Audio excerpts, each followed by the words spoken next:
is David, and today I'm going to be reviewing The Core by Peter V. Brett. Now, this is one of my favorite authors and one of my favorite fantasy series, period, so yeah, I like this book. So The Core is the 5th book in the Demon Cycle series, and it's the final book in that series. And in book number 5, we're following basically 5 different major storylines, all kind of going on at the same time and all eventually, in a way, coming together, sort of. We have the main protagonists. We have Arlen and Jardir, who are venturing down into the core, which is this deep underground hive filled with demons, and it contains the demon nest. And they're trying to hunt it down, find the core, destroy the queen, kill all the demons, right? That's what their main mission is. In other parts of the world, we also have Leisha Paper, who is trying to bring together Cutter's Hollow and even the people around Angiers, and all the people around Cutter's Hollow, and she's trying to bring them together and fortify them and get ready for this big fight, this big war that's going to happen.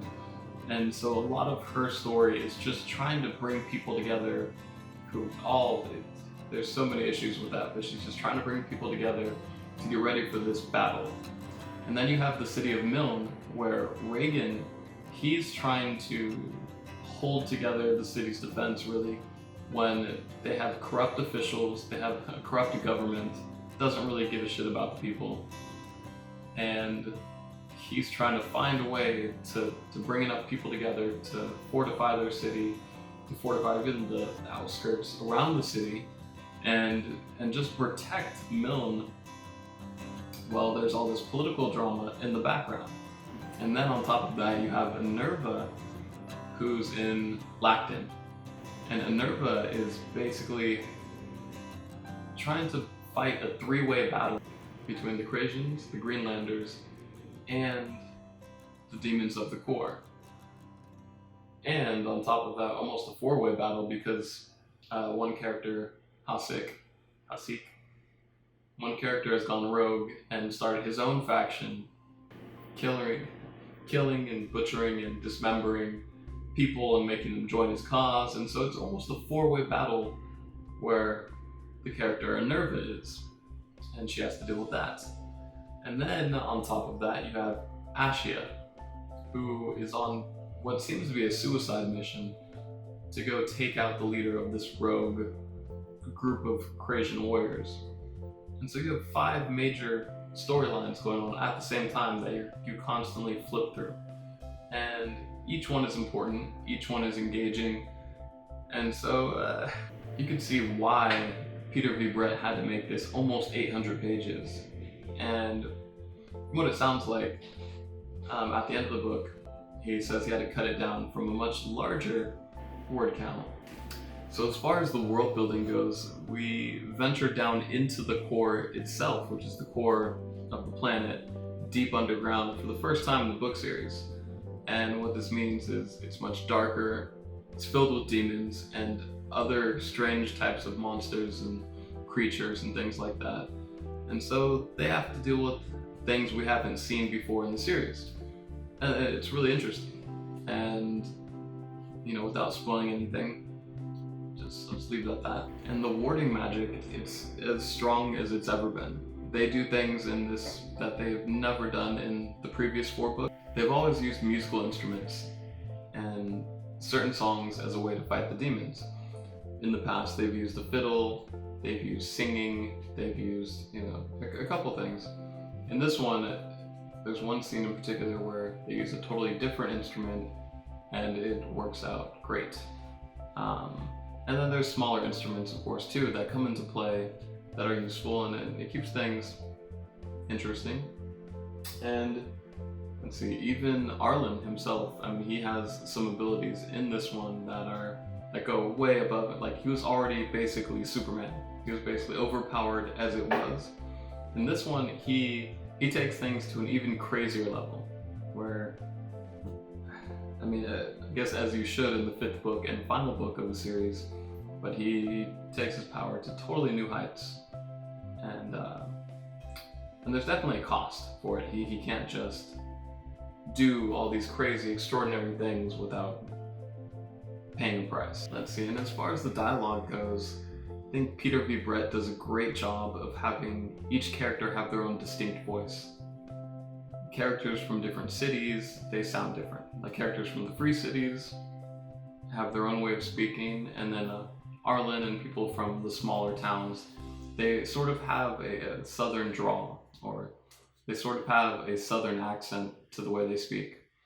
And even the Crasians, the way they talk is totally different. They talk they talk a lot more serious. Like they talk about honor and respect, and they take things a little too seriously, and they don't just speak freely.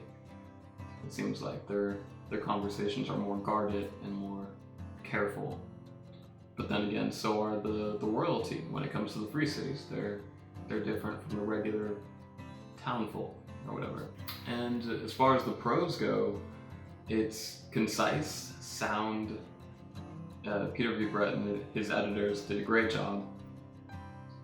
They're constantly evoking emotions without telling, without having to say the emotion. You know, they can describe a bunch of actions that happen, and you get the emotion yourself, and it builds it within your own mind, which is great. And there's also a lot of action scenes in this book, and I'll just read just a tiny bit from one of them.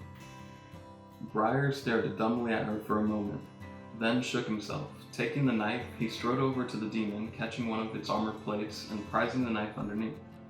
Cutting wards flared as Briar yanked on the plate, half cutting, half tearing its chest open. Black ichor covered the wards on his hands. They glowed, leeching its magic, making him strong beyond belief. He dropped the knife, ripping the next armor plate off with his bare hands. He weakened the demon's ribcage with the pressure ward, then struck hard with the impact, shattering bone. And there are a lot of action scenes in this book, and he does a good job of making sure they're not boring. Because I know in a lot of books, after a few lines of action, it's easy to kind of tune out, but he keeps things engaged and makes sure the stakes are always high. There's always something on the line. So it makes you care a little more about what's going on for sure. It's always tough to end a series, but I think they did a good job. I think Peter V. Brett did a good job with number 5 here, The Core. Although, I think I wanted a little bit more. I think selfishly, I kind of wanted a Lord of the Rings ending, where you think it's over and then it just keeps going and going and going and going and giving you more information about what happens to the world after this huge event. You don't get that in this story.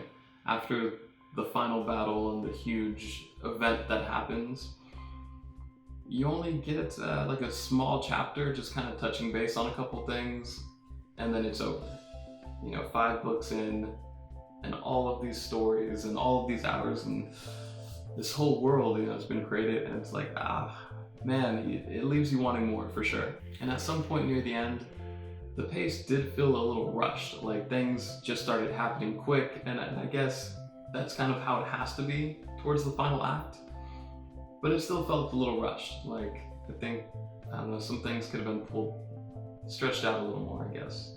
Which is saying something considering it's almost 800 pages. Again, this is one of my favorite series in the fantasy genre. I give it a 5 out of 6. It's good.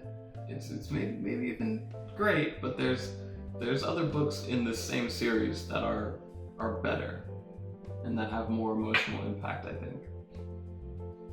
Maybe. We'll see. But real quick, I'm just gonna rank the books in the series to me. Okay?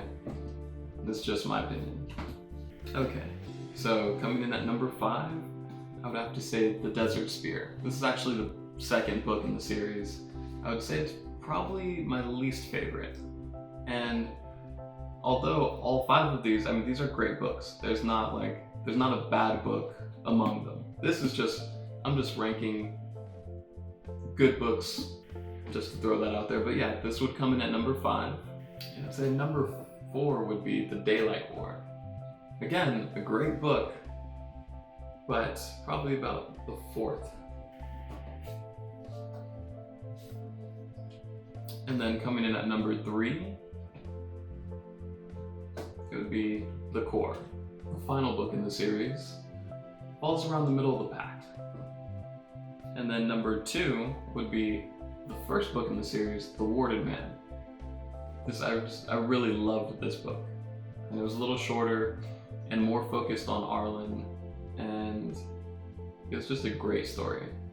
And then number 1 overall, I think my favorite book in the entire series was The Skull Throne, which is the 4th book in the Demon Cycle series. There's just so much that happens in this. So many crazy moments and heartbreaking moments. This got the most emotional reaction out of me out of any of the Demon Cycle books, for sure. So I'd have to say this one's my favorite. And that was my review. So if you've read these books, let me know what you think. And if you've read The Core, let me know what you think about that. And we can talk about it in the comments below. All right, bye. What's going on?